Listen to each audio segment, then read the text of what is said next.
এদিক ওদিক ঘোরাফেরা করতেছি, ঘোরাফেরা না করে জান্নাতের বাগান মাহফিলে এসে বসে পড়ি ইনশাআল্লাহ।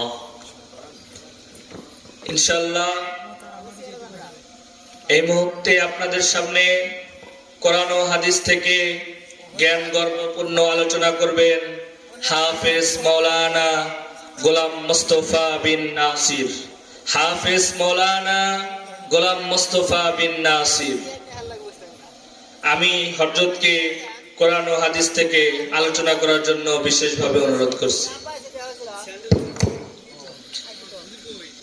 আসসালামু আলাইকুম ওয়া রাহমাতুল্লাহি ওয়া বারাকাতুহু।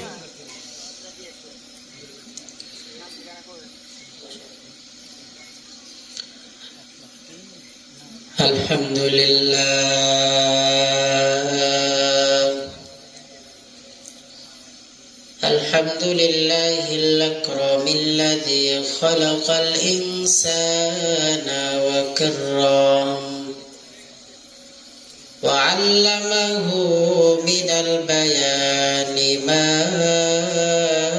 لم يعلم فسبحان الذي لا يحصى امتنانه باللسان ولا بالقلم ونشهد أن لا إله إلا الله وحده لا شريك له ونشهد أن سيدنا وسندنا وحبيبنا وحبيب ربنا وطبيبنا وطبيب قلوبنا ومولانا محمد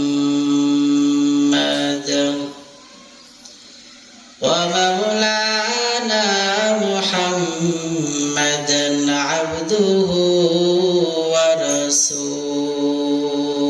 ورسوله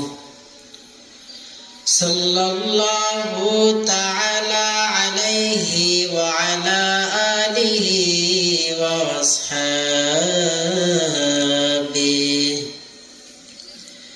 وأصحابه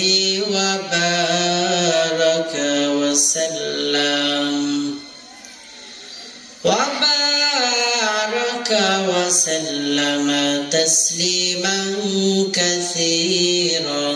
كثيرا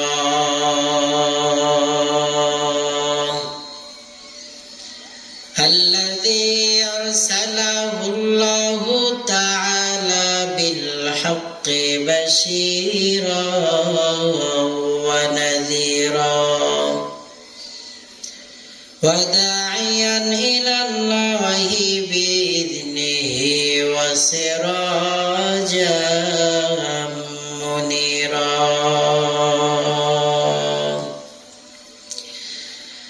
أما بعد فأعوذ بالله من الشيطان الرجيم. بسم الله الرحمن الرحيم.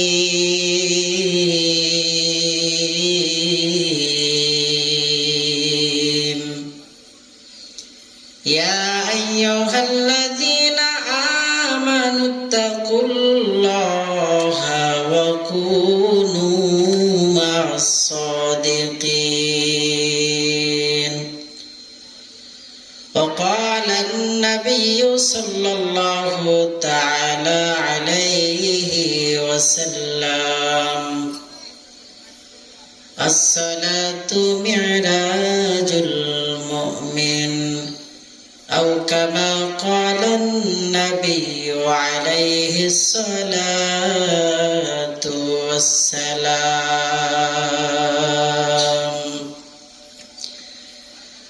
পৃথিবীতে কেউ স্থায়ী হয় না, হোক না সে ফেরাউন কি বা নমরুদ। কেউ ভবে চিরকাল রয় না, কেউ ভবে চিরকাল রয় না। পৃথিবীতে কেউ স্থায়ী হয় না, হোক না সে ফেরাউন কিবা নমরুদ, কেউ ভবে চিরকাল রয় না। লা ইলাহা ইল্লাল্লাহ, লা ইলাহা ইল্লাল্লাহ। সকলে জবান খুলে পড়ি, লা ইলাহা ইল্লাল্লাহ, লা ইলাহা ইল্লাল্লাহ, মুহাম্মাদুর রাসূলুল্লাহ। बातिल से दबने वाले आए, आसमां नहीं हम। बातिल से दबने वाले आए, आसमां नहीं हम। सोबर कर चुका है तो इम्तिहा हमारा, सोबर कर चुका है तो इम्तिहा हमारा। अल्हम्दुलिल्लाह। জামিয়া ওমর ইবনে খাত্তাব রাদিয়াল্লাহু তাআলা আনসারিয়া হাফিজিয়া মাদ্রাসা ও ইতিমখানার উদ্যোগে বিশাল এ তাফসিরুল কোরআন মাহফিলের আজ 19 নভেম্বর 2024 বরকতপূর্ণ এই মাজলিসের সভাপতি হিসাবে উপস্থিত থাকবেন আমাদের অত্যন্ত কাছের ও পরিচিত মুখ আলহাজ মাওলানা মোহাম্মদ দবিবর রহমান সাহেব। আজকের এই মাহফিলে প্রধান বক্তা হিসেবে আলোচনা রাখবেন আল্লামা মুফতি ডক্টর মোহাম্মদ খলিলুর রহমান আজহারি, ঢাকা। আজকের এই মাহফিল অক্লান্ত পরিশ্রমের মাধ্যম দিয়ে যিনি দাঁড় করিয়েছেন আমাদের অত্যন্ত কাছের ও ভালোবাসার মানুষ হযরত মাওলানা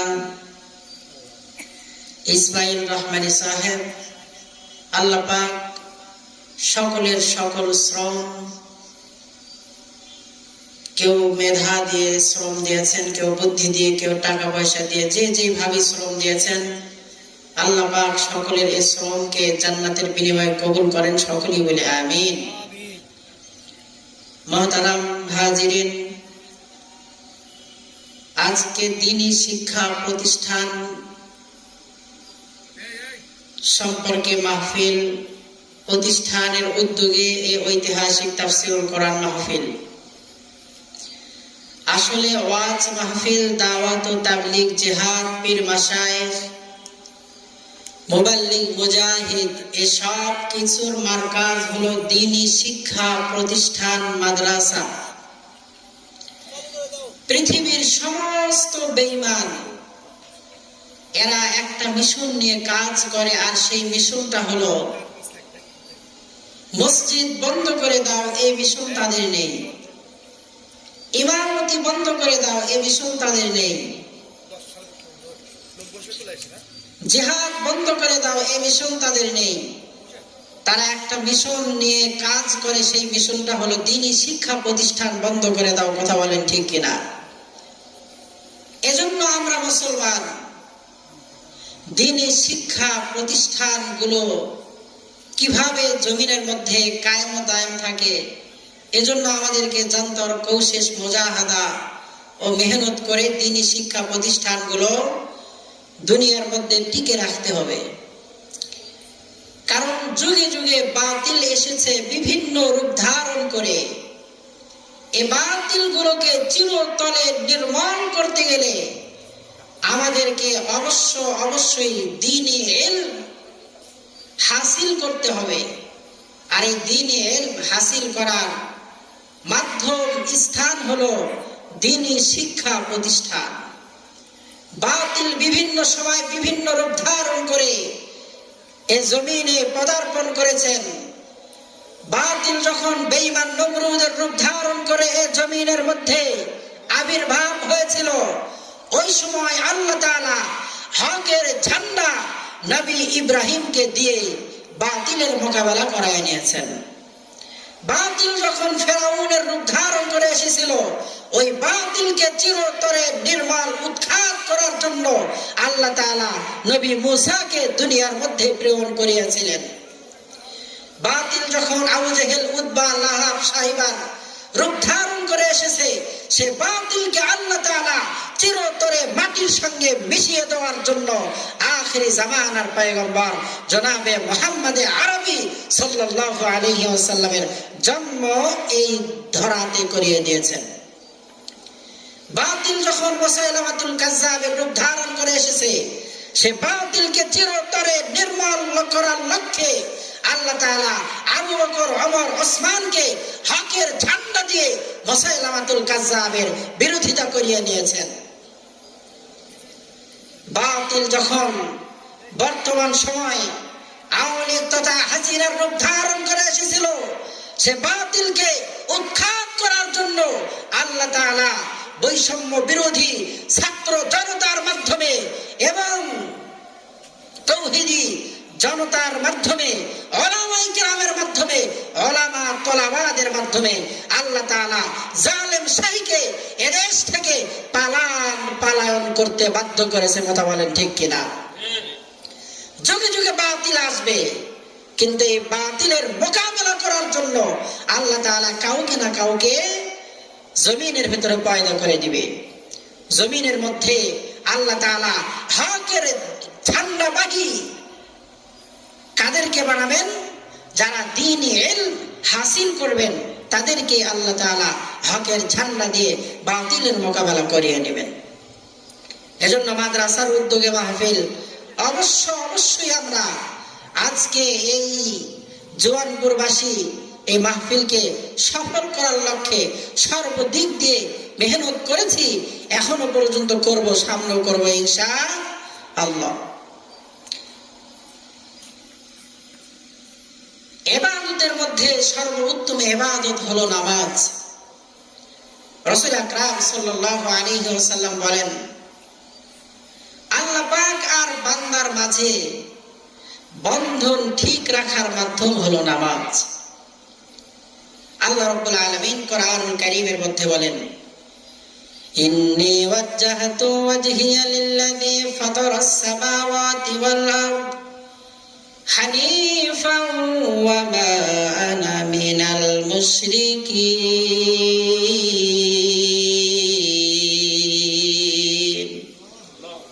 নিশ্চয় আমি আমার মুখ ঘুরিয়ে দিলাম কার দিকে? ফাতারাস সামাওয়াতি ওয়াল আরদ, যিনি আসমান ও জমিনের স্রষ্টা। নামাজের একটা অর্থ হলো আল্লাহ পাকের নৈকট্য লাভ করা, আল্লাহ পাকের কাছাকাছি যাওয়া। আল্লাহর নবী, বিশ্ব নবী, রাহমাতুল লিল আলামিন সাহাবায়ে কেরামদেরকে বললেন, সাহাবারা তোমরা কি জানো মানুষ কখন আল্লাহ পাকের একেবারে নিকটবর্তী চলে যায়? সাহাবায়ে কেরাম আরজ করলেন, ও আল্লাহর নবী, আমরা তো জানি না, আমাদেরকে জানিয়ে দেন। আল্লাহ পাকের রাসূল জানিয়ে দিলেন, সাহাবারা মানুষগুলো যখন নামাজের মধ্যে আল্লাহ পাকের কুদরতি কদমে সিজদায় লুটিয়ে পড়ে তথা সিজদা দেয়, আল্লাহ তাআলার এতই নিকটবর্তী হয়ে যায় বান্দাগুলো। ও আমার সাহাবারা শুনে রাখো, ওই সময় বান্দার আল্লাহ তাআলার মাঝে এক বিন্দু পরিমাণ জায়গা ফাঁকা থাকে না।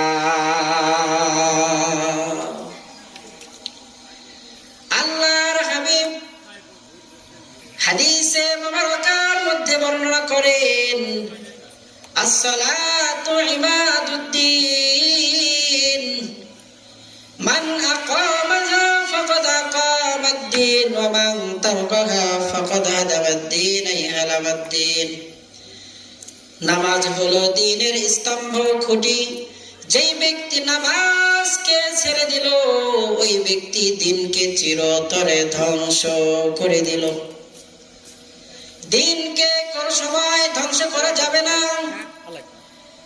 কারণ আল্লাহ পাক রব্বুল আলামিন যত নবী রাসূলদেরকে জগতের মধ্যে পাঠিয়েছেন, সমস্ত নবী রাসূলদের একটাই মিশন ছিল, আল্লাহ ভোলা মানুষদেরকে কিভাবে জাহান্নামের রাস্তা থেকে জান্নাতের মেহমান বানাবে। আল্লাহর পয়গম্বর উম্মতদেরকে জাহান্নামের আগুন থেকে বাঁচানোর জন্য আল্লাহ পাকের দরবারে কান্না করেছেন। মা আমিনা বর্ণনা করেন, আমার পয়গম্বর যেদিন দুনিয়াতে আসলেন সুবহে সাদিকের সময়, আমার পয়গম্বরের জন্ম হবে। অর্ধরাত পার হয়ে যাওয়ার পরে আমি লক্ষ্য করে দেখি আমার ঘরের ভিতরে কে যেন নূরের মশাল নিয়ে ঢোকে। আমি জিজ্ঞাসা করলাম, তুমি কে, আর আমার ঘরের ভিতরে নূরের মশাল নিয়ে কেন প্রবেশ করলে? সঙ্গে সঙ্গে হাওয়া আলাইহিস সালাম ডাক দিয়ে বলে, মা আমিনা, আজকে আমার যত সন্তান দুনিয়াতে এসেছে, সমস্ত সন্তানের মধ্যে সর্বশ্রেষ্ঠ মহামানব আমার সমস্ত সন্তানের মধ্যে সর্বশ্রেষ্ঠ সন্তান দুনিয়াতে জন্মগ্রহণ করবে রে। এই জন্য আমি মা হাওয়া আর ওই জান্নাতের ভেতরে থাকতে পারি নাই। আমি আমার সন্তানকে দেখার জন্য এখানে তোমার ঘরে তাশরিফ এনেছি। মা আমিনার বর্ণনা করেন, রাত ঘুটঘুটে অন্ধকার, কিছুক্ষণ পর দেখে আবারও কে যেন নূরের মশাল নিয়ে আমার ঘরের ভেতরে আগমন করে। ডাক দিয়ে বললাম, তুমি কে? বলে, আমি হলো জান্নাতের হুর আর গিলমান গুলো। জান্নাতের হুর আর গিলমানদের প্রত্যেকের হাতে ছিল আল্লাহ পাকের নূরের আলোর মশাল।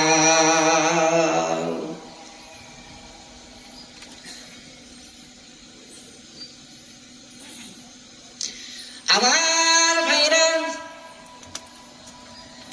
আল্লাহ পাকের রাসূল সুবহি সাদিকের সময় দুনিয়াতে আসলেন। মা আমিনা বর্ণনা করেন, আমার সন্তান যেন তেন সন্তান নয়। দুনিয়ার সন্তানগুলো ভূমিষ্ঠ হওয়ার পরে কান্না করে, তাদেরকে কোলে রাখতে হয়, এতই কান্না করে কথা বলতে পারে না। কিন্তু আমার সন্তান মুহাম্মদ যখন দুনিয়াতে আসলো রে, আমি মা তাকে দেখি আমার সন্তান মুহাম্মদ জন্মগ্রহণ করার পরে তাশাহুদের সূরাতে বসে আল্লাহ পাকের কুদরতি কদমে সিজদায় লুটিয়ে গেছে। আমি মা আমিনা আমার পয়গম্বর আমার ছোট্ট সন্তানের কানে, মাথার কাছে, মুখের কাছে আমার কান টানালাম।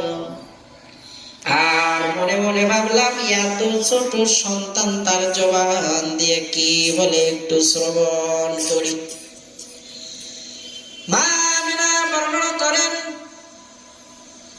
আমি আমার সন্তানের মুখের কাছে আমার কানটা নিয়ে গিয়ে দেখি আমার ছোট্ট সন্তান কথা বলতে পারে না রে।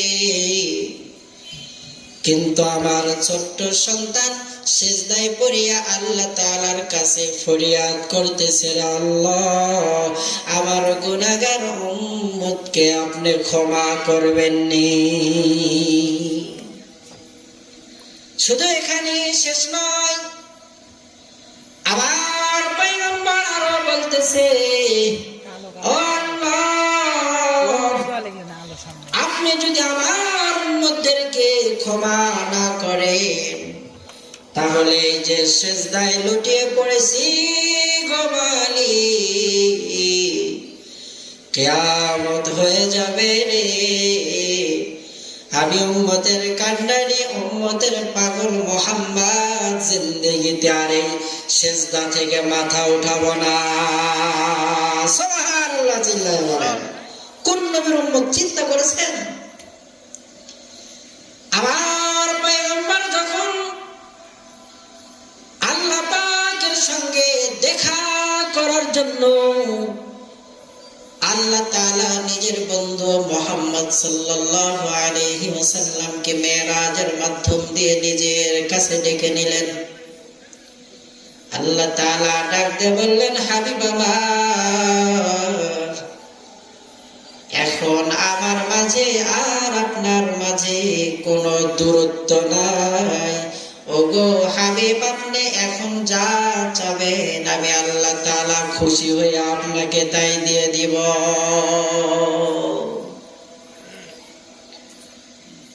আল্লাহর হাবিব ডাক দিয়ে বললেন, আল্লাহ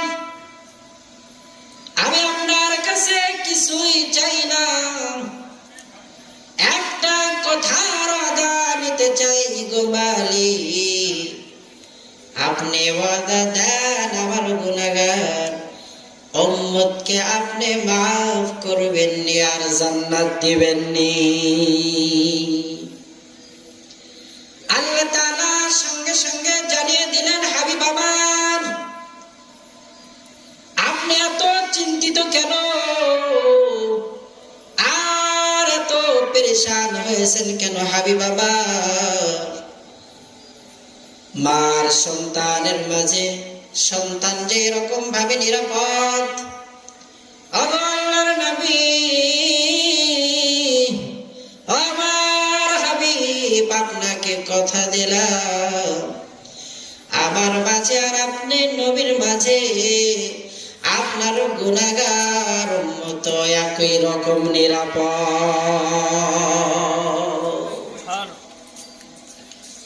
মার সন্তান একই জায়গায় ঘুমিয়ে রয়েছে, পার্শ্বে বাবা, সন্তান মাঝখানে ঘুমিয়ে রয়েছে। কিছুক্ষণ পর পর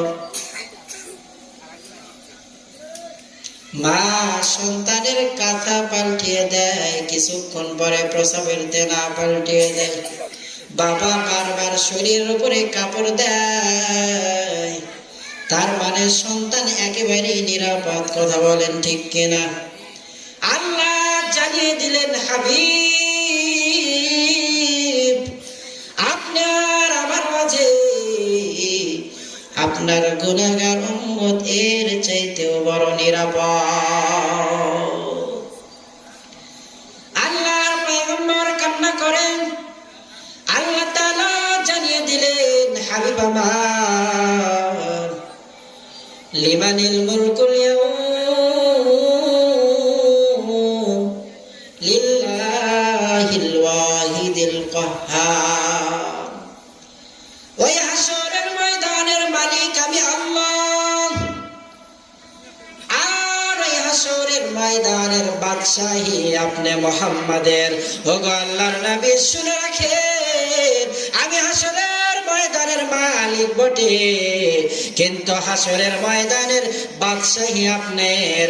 ওগো আল্লাহর নবী শুনে রাখেন, হাসরের ময়দানে আপনি একটা একটা একটা একটা উম্মতকে ধরে ধরে জান্নাতে নিয়ে যাবেন গো নবী। যতক্ষণ পর্যন্ত আপনার একটা উম্মত জাহান্নামে থাকবে, আমি আল্লাহ তাআলা আপনার শাফাতের দরজা বন্ধ করব না। আল্লাহর পয়গম্বর জানিয়ে দিলেন, মালিক আমার একটা উম্মত তো জাহান্নামে থাকা পর্যন্ত আমি মুহাম্মদ আরবি ওই জান্নাতের মধ্যে কিন্তু দাখিল হব না। কেমন নবী পেয়েছি আমরা! এজন্য নবীর প্রতি ভালোবাসা নিয়ে আগামী জিন্দেগি আমাদের চালানো দরকার। পারবো তো ইনশাআল্লাহ? রসুলকে ভালোবাসি তো। হে রাসূল তোমায় ভালোবাসি